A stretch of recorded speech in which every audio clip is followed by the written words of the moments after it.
you really sign up you're going to get what you put in. So you show up in your presence. You're going to have to change a little bit. If you're more comfortable being the background, buck up. And for a long time, I was behind this glass and I was creating, waiting for someone to see me. And I think that now...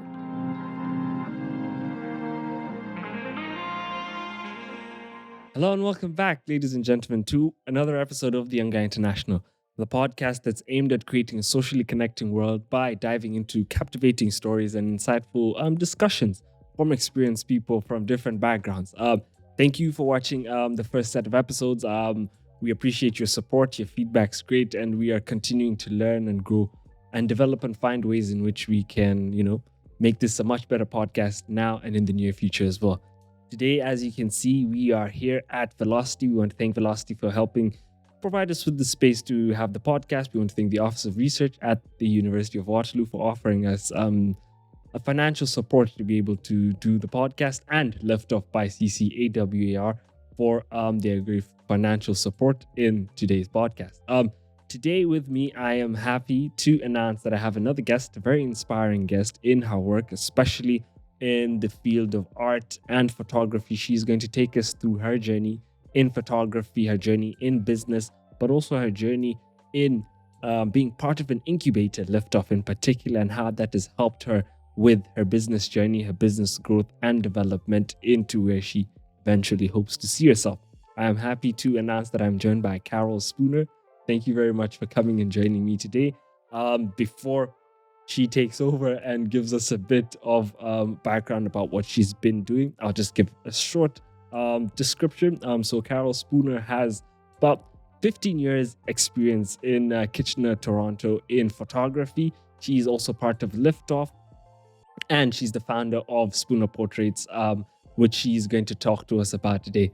Thank you again, Carol, for joining me today. And how are you doing? I'm great. Thank you for having me. It's a pleasure to have you. My previous guests, I sort of started this thing that I've been doing for, I think this is the 5th episode now, where I have them teach us a couple of words that from their obviously local heritage or, a country of origin that they can teach us in terms of maybe it could be something like a hello or how are you doing, sort of to tap into the person that we are speaking to's culture and origin. So if there's a word or two that you'd like to teach us, we'd be happy to. Yeah, that put me on the spot. Okay. Well, I was born in Guyana, South America. My primary language is English. Oh. So hello. But I was raised in Montreal, Quebec. So, alors, je parle français. Bonjour, ça va bien? Oui. Je parle français. How do you say little? Petit. Un petit peu. Un petit peu, yeah. There you go. I taught you something. Un petit peu. Yeah. We actually had our first guest was she's from Cameroon, and she also taught me a phrase in that, because obviously in Cameroon they speak a bit of French. Mm-hmm. So she did teach me a bit as well. But it's good to see that obviously growing up in Montreal, you do have a couple of things that you would have taught us.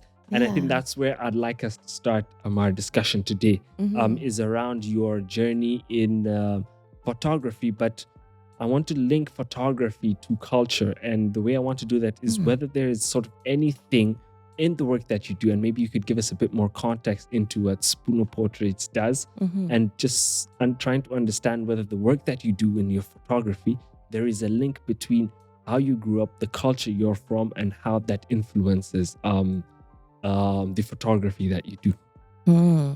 Beautiful question. Okay, well, growing up in Montreal, Quebec, when I was growing up, there wasn't a lot of, I couldn't see myself on magazine covers. So I was all into the word magazine. Big Bop probably means nothing to you. The Vogue, the Essence, all we had was Essence magazine on the racks.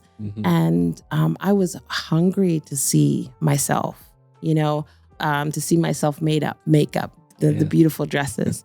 And I only had one outlet, that and maybe the Cosby Show, Thursdays at 8. And when I got into photography, I didn't know what I wanted to do. I tried out a lot of different types of photography, weddings, and so on.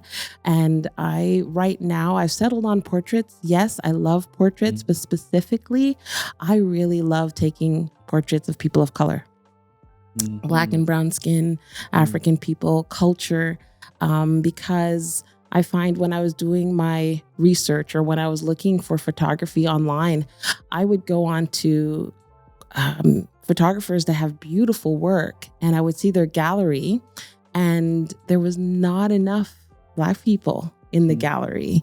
I would see one or two, and I'd have to scroll for a long time to get there. And then I'm like, I want to see us, because then I stop at that image and I look at the image and I look at how the light and how they get the skin tone and the temperature and the color and all of those things I'm looking for in my photography. And I dream about it in color, you know? So I think because I was so hungry for it when I was younger, looking for it representation, I gravitated towards producing it. On that note of representation, I'm interested to find out how, or do you focus primarily on portraits of Black people, or are you open to, having different pictures taken of people from different backgrounds, or is it because you were looking for representation, you wanted to focus on that? I honestly, I ran from it I knew what I loved, but I didn't want to pigeonhole myself when it came to business. And I have a lot of experience photographing all skin tones, right? And I don't want anyone to feel left out or anything like that, like I felt left out. I want a full representation on my gallery. So I do them all. I just feel like there's a need to specialize or at least showcase my niche. Yeah. I see. And in terms of that, photography is something that is now relatively being picked up by different young people. In your time, how were you able to, I want to say, go against the grain and go into photography or convince the people around you that this is something that I'm passionate about and I want to be able to go in it fully and entirely? How were you able to navigate that? Because I'm assuming, I don't want to make the wrong assumption, that that's not where it always started from. Photography wasn't, or from the people around you, it's not something that they wanted you to primarily be in. Well, my family was never against the arts, really. My family was very, how can I say, they kind of let you go where you want to go. And I actually, some people would feel that, the world is their oyster and they can do what they want with that. But for me, that wasn't the case. I needed some direction. And what I saw was you could not make a life from art when I was growing up. I saw people go in as nurses. I saw people go into things related to math, accounting, and all banking and so on. So I didn't see that art was a viable road to take. And I went against what my skills were, and I forced myself into it. Yeah. So I was, what do they say? A square peg in a round hole. Yeah. To make life work. So I didn't, I kind of just went with the flow and I did my photography on the side.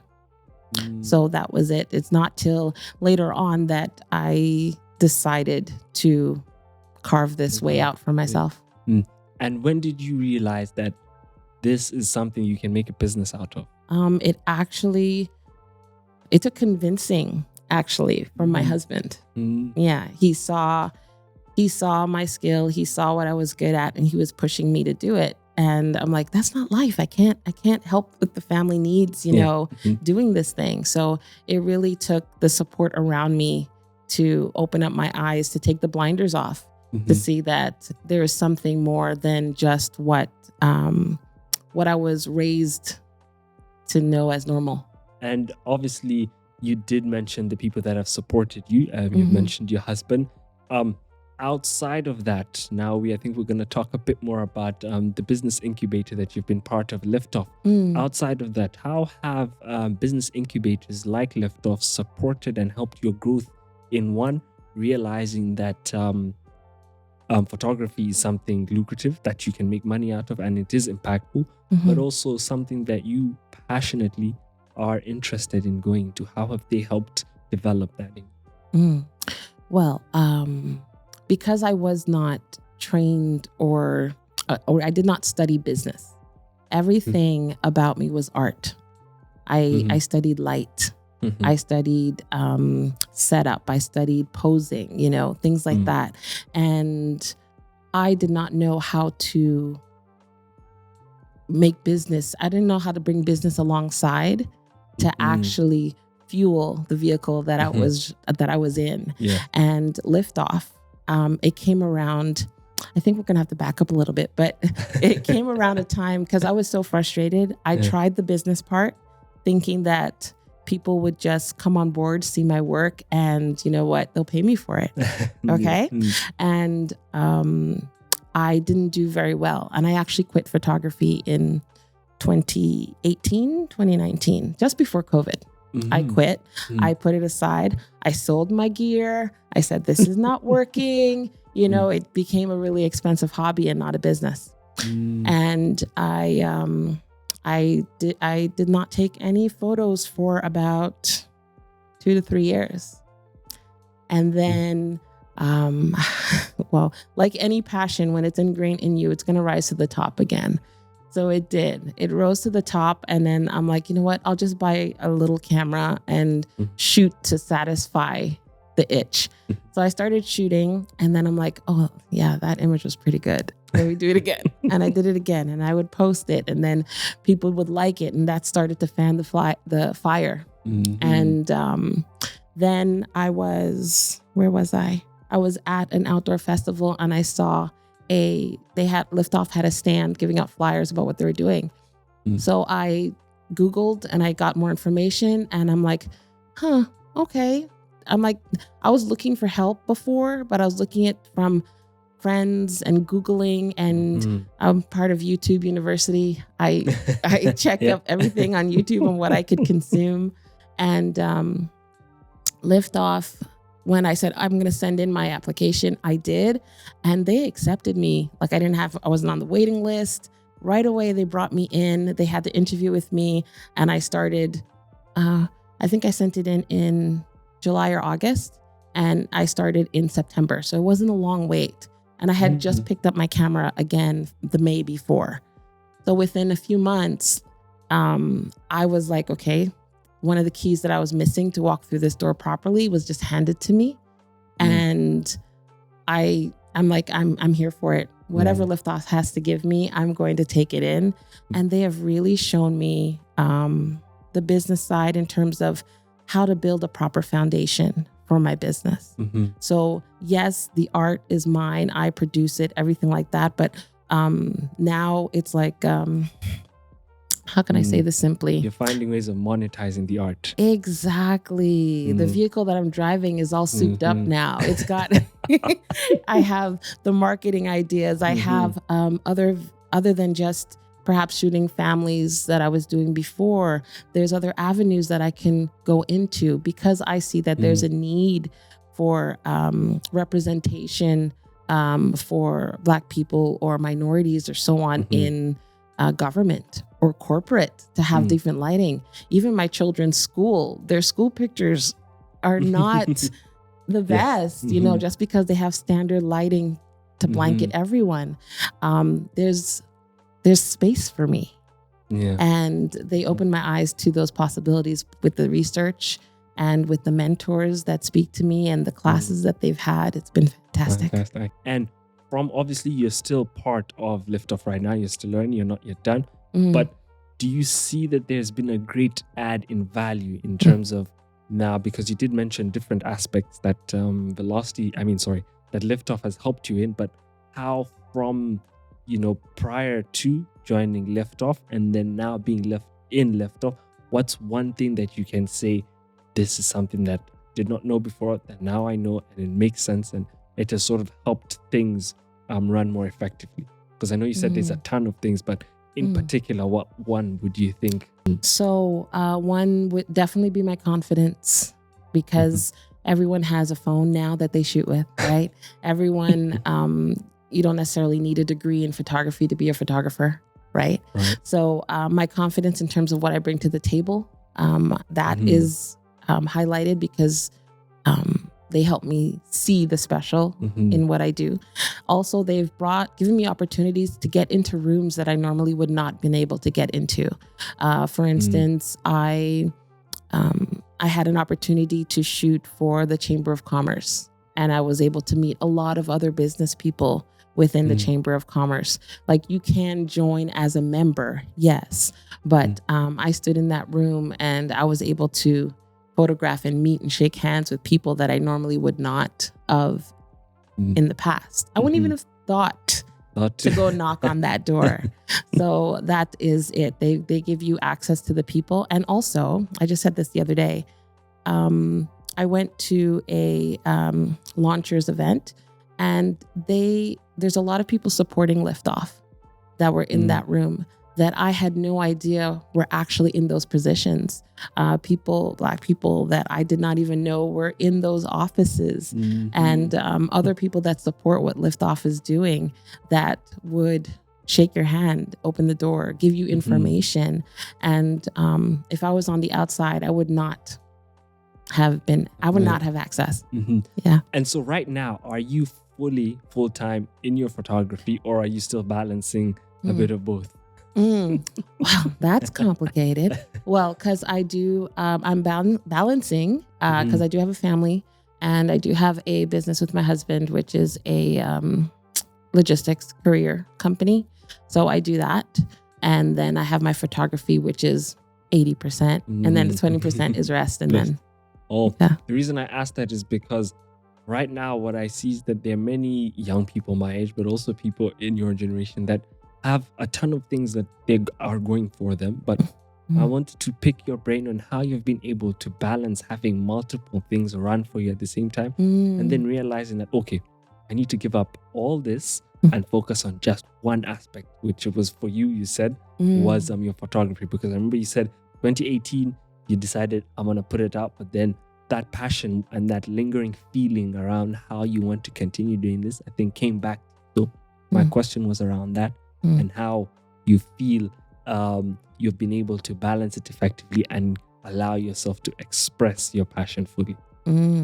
Well, the balance, I thank my family, actually, because they've actually given me the space to really do what I need to do, which is going to the classes and going to the networking opportunities and so on, and book my shoots. And the support that I'm getting from my husband as well, because when you're doing life, you're trying to build and you're fully into life. I've got my kids and my house, and you've got your bills, that he allows for that space for my growth there. So it is busy. There is not one week that looks like the other. Everything is completely different, and I'm embracing it all. I'm loving it. I am so loving it that I cannot go back to a 9 to 5. I'm totally spoiled. Totally. I can imagine. In terms of bringing it back now to obviously business incubators, I know we have a ton in Waterloo, but LiftOff in particular. Before I ask how LiftOff has supported you in this aspect, how or what do you envision your business, photography business in the future? And what do you feel like it will eventually become in the future? Or what do you hope it will become? Like a wish? Yes. Like,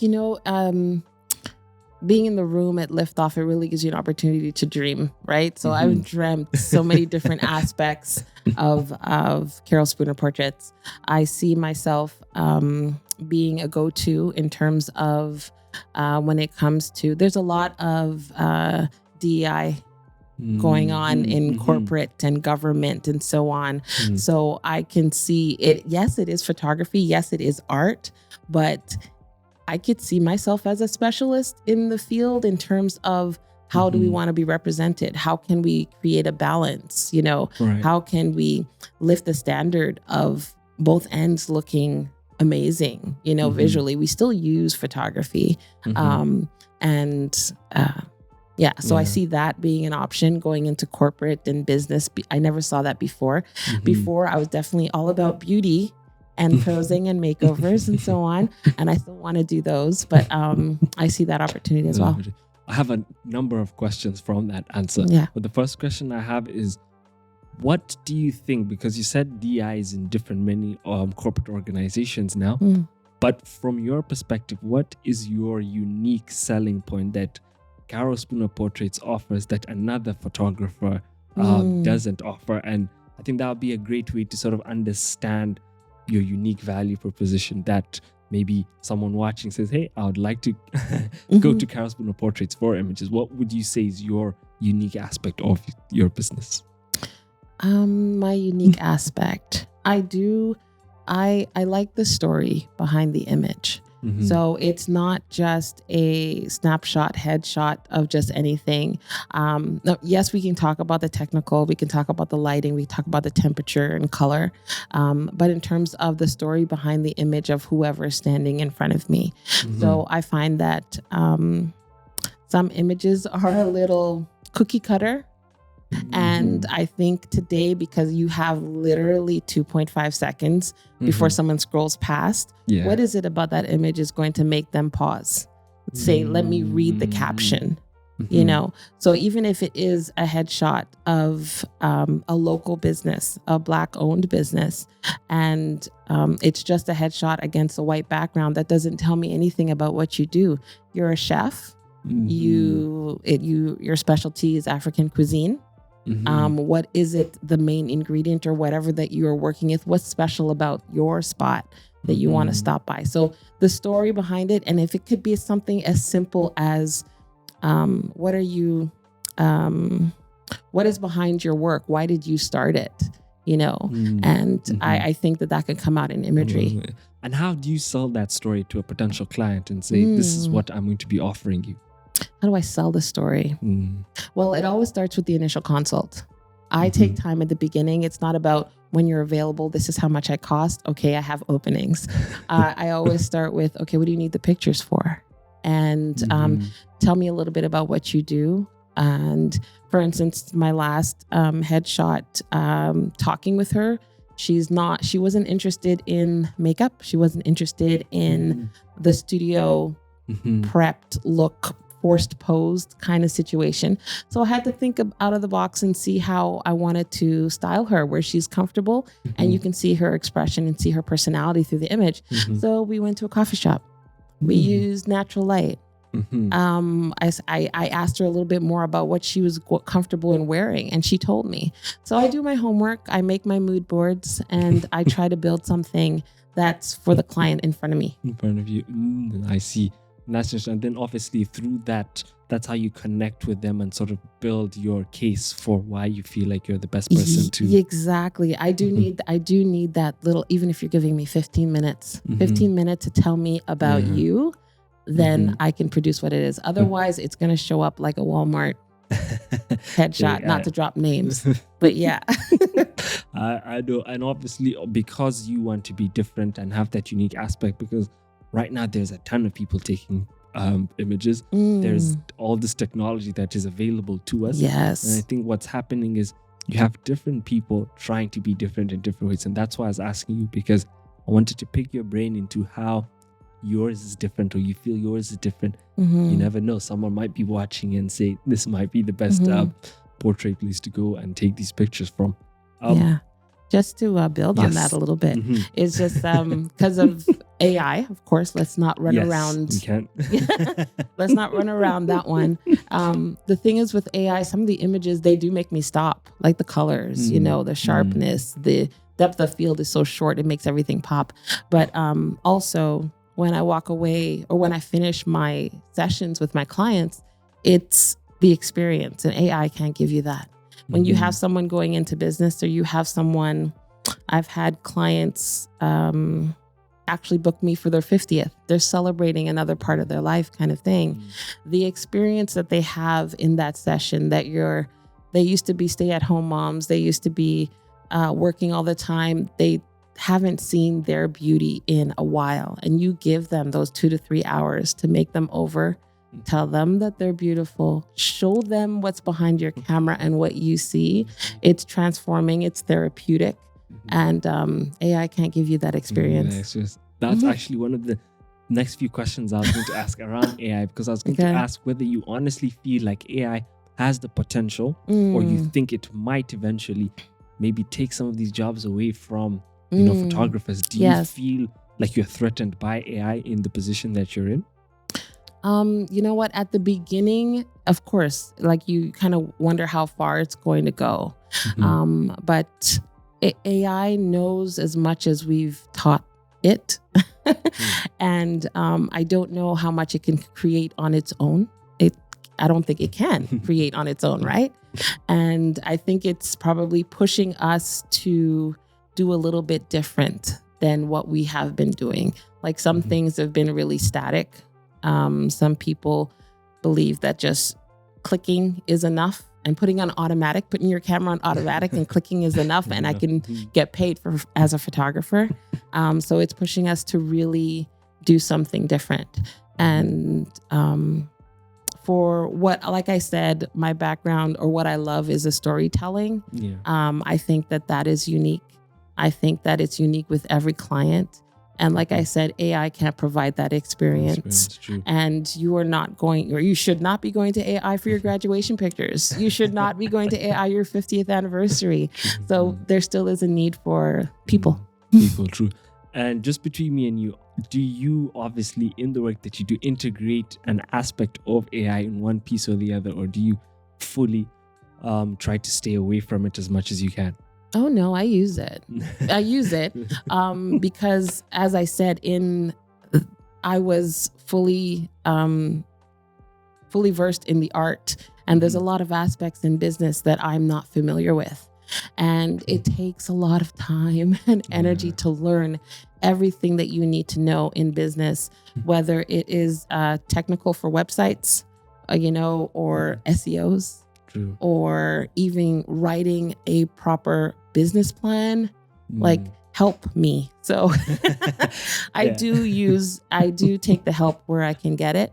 But I also have with LiftOff, I also have a village of people resources that I can actually lean on for support as well. And they don't give me a general cookie cutter thing of what I should be doing as a photographer.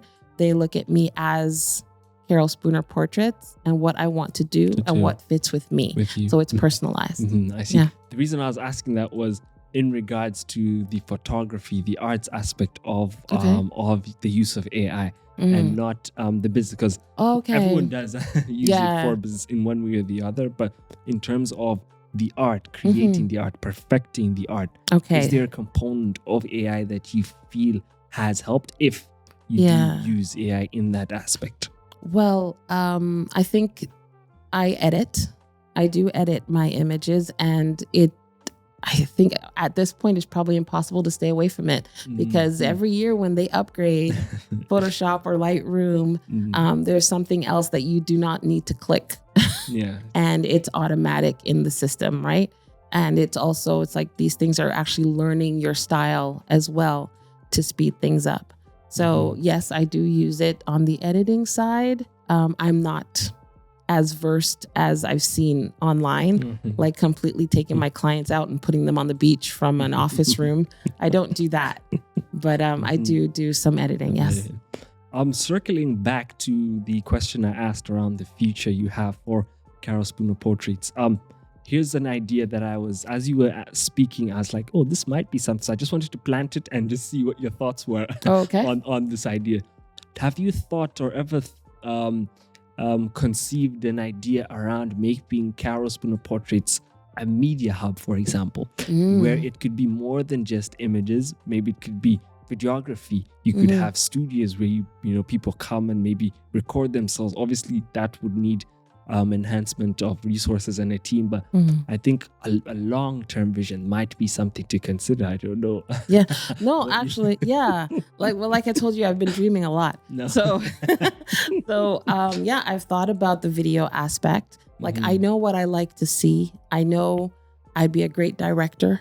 Exactly. I don't know how to create it visually in video, but I do see that aspect as well. I do see another aspect in terms of not just me as a photographer, more on an agency end, in terms of a resource that government and corporate can use, that has a particular style and leaning towards minority or certain colors or whatever.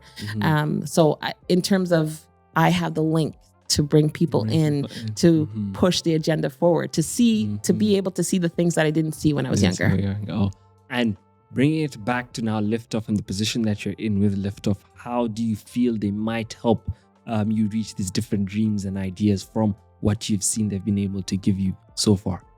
How do I see them helping me? Yeah, LiftOff in particular now achieving the dreams, because they are helping you now create the groundwork. But in terms of achieving these dreams, like you said, how do you see them particularly maybe pulling resources or helping you actually achieve the that dream? Yeah.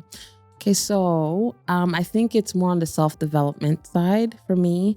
I didn't know how to speak their language, I guess you could say, in a way. The doors that I need to knock on, or how they would look at. I think in the past, like, I've done cold calls, I've done cold emails and so on, and I didn't have nothing came from it. So there's a way in the language that you have to speak, the people that you go to, how often you go. There's also a resilience that needs to be built. I am a super polite person. If you tell me, I'm going to back off, not to, ruffle your feathers, but that's not the way of business. True. You really do have to have a thicker skin. So on the self-development side, they're helping me there. And like I said before, the people that they're introducing me to, that just cracked the door open, gives me an opportunity to blow it wide open. And if you were to recommend LiftOff to an individual that is looking for spaces to learn about business, grow their business acumen, how would, or what would your recommendation be if you were to say LiftOff is the place to be for, as a business incubator? I would highly recommend LiftOff. I really would. I believe I heard that there's a waiting list for them now. Wow. Super popular, but with good reason. I guess I would hear the people out first, because I've seen a couple people sign up for LiftOff and not able to finish for whatever reason, or not able to give into the time. Life happens, right? I would give them the truth on what it takes. Like, it takes the time to, it's not school, right? True. You really sign up for, you're going to get what you put in. So you show up in your presence, you show up in the time that you do on your own, you show up in putting it into work, into the business, and you're going to see the benefits of it all. So they can only do so much if you're not going to take the tools that they're giving you. They're giving you, true. Yeah, that's all on the person. Depends on the person. Joshua is our videographer in obviously for the Young Guy International podcast, and prior to me inviting you to being on the podcast, he did have a couple of questions, because obviously his passion is in around videography and photography, and because he's from a different country, he's found it a bit I wouldn't say found it a bit difficult, but I can assume that it's a bit difficult to sort of start, especially in the field of art. And I think his question that I might ask on his behalf is how you've been able to start regardless of what people's external influence has been, especially in a field that, like we've mentioned in the podcast, it's immense in terms of the competition. But how have you been able to start regardless of what's happening externally and follow your passion regardless? Well, I have to say that I'm, as I said, I just started with LiftOff last year, and it has been challenging, because some of the things that I was struggling with before still are very difficult. It's hard to break through in terms of being seen online, and that's your main vehicle, to get your clients. It is for me at the moment. So I've been trying new things, and all I could say is to keep an open mind and keep changing. You're going to have to change a little bit. If you're more comfortable being the background, buck up and speak up and put yourself in front of the camera, because people want to see something that's authentic. That's the only way that you're going to stand out, is being yourself, because there's no one else like you. Like you. That's exactly. True. That's true. I think you've got your answer, Joshua. So hopefully that's something that he will take into consideration. But also not just him, different other artists that are out there. They're finding it a bit difficult to get into these spaces because they feel like you said, you want to be in the backseat and accept that that's comfortable for you. But I think for you, you've seen that it's better, or in fact more effective, to get out there and make sure that you're seen for the work that you're doing. In terms of the vision you have for how you want your photography session to go, how do you position yourself in terms of envisioning that, and how do you make it happen from a creative perspective? Because I photograph people, I'm also limited. They're not models. I photograph everyday people, right? So I'm limited by their comfort. I'm limited by what they bring to the table sometimes, because you have to work with them. You have to tell them how to pose. You have to make them comfortable and so on. So I can go all out in building the scene that I have in my head by the stories. Again, all starts with the consultation. By the story that I've built with the consultation, and I tell them what I see. And if the light goes off in them, then that gives me permission to really build the scene. And then when they come in, and then I have to spend 15 to 20 minutes breaking down their fears and, their worries to get them comfortable in front of my camera. I think it's Annie Leibovitz. She said that she said some photographers feel that it's the photographer's job to make their model or person feel comfortable. She's like, it's not my job to do that. My job is to show you who you are on my camera. So if you're uncomfortable or whatnot, that's fine. That's where I'm going to get them, going to pull the beauty from. And I think that that's a beautiful statement. And when I get to shoot my personal work, that's what I want to do. But that is not always marketable if I'm trying to shoot something corporate, right? So sometimes I have to give way on the vision and go with the business, what's being asked of me. But if I am shooting something personal to myself, I actually draw out. I used to draw when I was a kid. So I actually draw out my storyboard. So I have my blocks of cartoon boxes and I have, I'm going to have her sit here with her hand here. And then I tell her I need tick, I call them like tick poses. So every time I click, I want you to give me like a shrug of the shoulder, turn your head, lift your head, drop your eyes. So I can get the feel that I'm going for. See, you did name drop someone. Yeah. I wanted to ask, is that one of your inspirations, or do you have a plethora of other inspirations that have helped you? Yes. I do love her work. Yes. I don't have a favorite photographer. But in terms of art, I like how Viola Davis approaches her storytelling in film. She really embodies her character. I like Denzel Washington, how he approaches, because he's trying to bring out the essence of that one person in the film, so you can actually dig into whatever it is. So I do photography, but I really dig the storytelling. So that's why I'm referencing movies. Yeah. Because it is more inclined to how they portray their stories in the work that they do. But the photography in movies is beautiful. It is. Yeah, like sometimes when they set up the scene and the light and the sunset and how this is an 80s movie. It's like Flashdance. There's so much beautiful photography in that, with the natural light and the way her body is moving in the dance room and the sunlight's coming through the window. Beautiful. In regards to authenticity, I find it's a bit interesting because I have no experience taking pictures or videos in the way that you have. But in terms of client impact, I wanted you to share how an experience with a client has sort of made you feel like your work actually has value? You know, was there Mm. one experience you had with one individual where you were taking their images and Yeah. they just felt entirely they just enjoyed the experience and they Yeah. loved it a bit more because you were the one taking the picture? And Yeah. how did that make you feel? Well, I have done a project. It's called the Phoenix Project. I did it. My pilot was in 2019, I believe it was, just before I left photography. So the Phoenix Project, what it is, it's that I linked up with a group in Kitchener for women going through the process or going through rehabilitation from domestic violence. And my purpose was to give them another view of themselves, because they went through something incredibly traumatic. They're learning who they are again. They're trying to see something beautiful, something worthy, something valuable. And that was what can my photography do?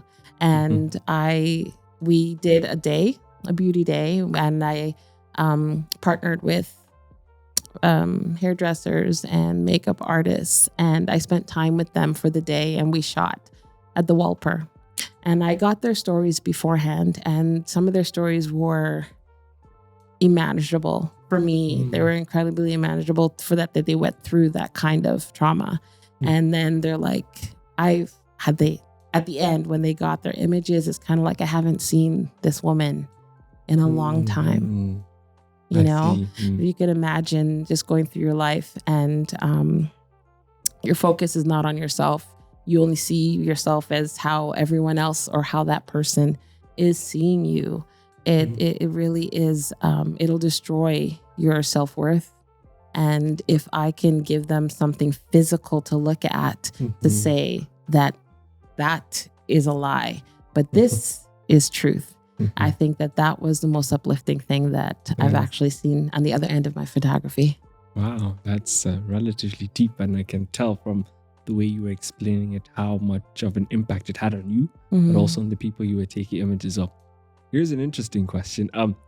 When people take pictures of you, are you a bit harsher when they are taking pictures of you and saying it has to be at this angle, it has to be, or do you allow it and say, okay, I understand where you're coming from? Because I find that many people that do have a bit of experience in that field find it a bit hard to accept when someone else that isn't in that field takes pictures of them. Yeah, I'm glad you're asking me and not my husband, because I'm really hard on myself. I'm human. I'm hard on myself. So the thing is that I have a picture of what I want to look like in my head, and I have someone else that has the power. And I'm the photographer. I'm like, I want it back. So, it's difficult for me because I want it to look like the way I see it. And then how do you then convince the person you're taking the picture of that this is the best one for them if they're telling you, but this is also what I had in mind?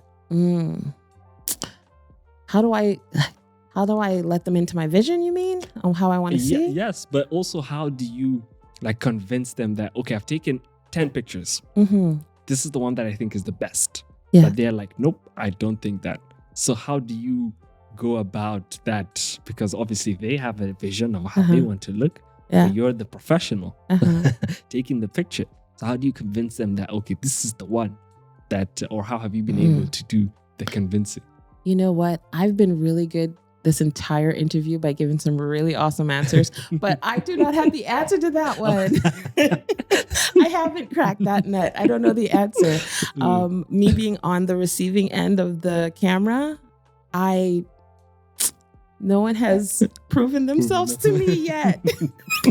Wow, I'm hard. I'm hard like that. I really am. It would probably take a full day and someone with a lot of patience, and I haven't met them yet. I know. I understand. We love technology. We do. Otherwise, I'd be in a dark room with film and water. My dad has told me when he was getting into photography, just as like a hobby when he was much younger, Yeah. about how he send his film off to get developed and you have to wait like a month or so. Wow. Yeah, my first camera was Minolta, and it was film. It must be so fun. Yeah. But I couldn't do it. You know what? I was very rushed for the final product. So digital came along like just the next day. Yeah. Wow. So, yeah, it was great. But I love looking at the back of my camera. Yeah. Yeah, the Wow. instant satisfaction. The photographers that I see on Instagram who are using like they do both, but the ones that they take with film, you can tell it's a whole lot more attention and time spent on what they're capturing. Mm. But it feels a little bit like not better, but in like more artistic in a way. Yeah. But digital is just so convenient and it's just so fun. Like, Yeah, but you know what's sad about that though is that for artists, I think we want to try and get the story to the client. We want people to feel what we feel and see what we see. Yeah. And then when a analog artist puts everything into what it is, and then people don't you see the grain in their skin? Don't you see the shadows that's coming off to the left and it falls off the face so gently? And then you're telling a 17-year-old, they're like, nah, man, but that's a good picture. You know, it's like knife to the heart. Drawing back full circle to the entire essence of what we were trying to discuss today, through the work that you have done, we started off talking about culture and community, and I want us to end on that note. When I was doing a bit of research about you, I found that you have a ton of experience doing photography in Kitchener and in Toronto. But my question is, how do you find that the work that you do has enhanced the communities that you have served, both being Kitchener and Toronto? Or you could package it into one and share how it has helped from a more collective perspective. I think that question is for the future, Carol, because I'm just now breaking into people seeing me, right? For a long time, I was behind this glass and I was creating, waiting for someone to see me. And I think that now people are starting to see my work and start to see my vision, and I can come back next year and answer that question better to see how the community receives me and so on. But I am now breaking through and I'm so excited for this time. I'm having a lot of fun. I'm learning a lot of things and I can't wait to see where it takes me. Right, ACL. Thank you very much for sharing that answer. And thank you very much for being part of the podcast today, being one of our guests on the Young Guy International. I think was a fruitful discussion. I've personally learned a lot about the realm of photography, and obviously you being part of that from of being a founder of Carol Spooner Portraits, but also through LiftOff and how business incubators like LiftOff have really helped supported your growth, your development, and where you essentially envision yourself being. And I just want to thank you for gracing us with your presence and being on the podcast today. Oh, thank you for having me. This is a great opportunity. If I can create any kind of hunger in anybody doing anything different and art-wise, then I'm happy to do so. And that's Stay hungry. Yeah. And that's essentially what we are trying to do today. And remember in the beginning, we started off by saying hello in French. Maybe you could say bye in French as well. I know how to say bye, so maybe. OK. Ben, c'est toujours la journée. Alors, je dis bonne journée. Ooh, I'll say au revoir to you all because that's the easiest way that I know how to. But yeah, thank you again to everyone for watching and listening to today's podcast. I think you are inspired just as much as I have been to get out there, have an impact in the different aspects of work that you're involved in. Make sure that you look out, because there are different business incubators supporting and helping different organizations or ideas, and LiftOff is one of them. So we do want to thank LiftOff for creating spaces for businesses, Black-owned, Black-run businesses here in Kitchener-Waterloo and beyond. And for those of you listening, please do come to YouTube, watch the video. Thank you again. Please do like, comment, and subscribe. And we'll see you again next week. Thank you and take care.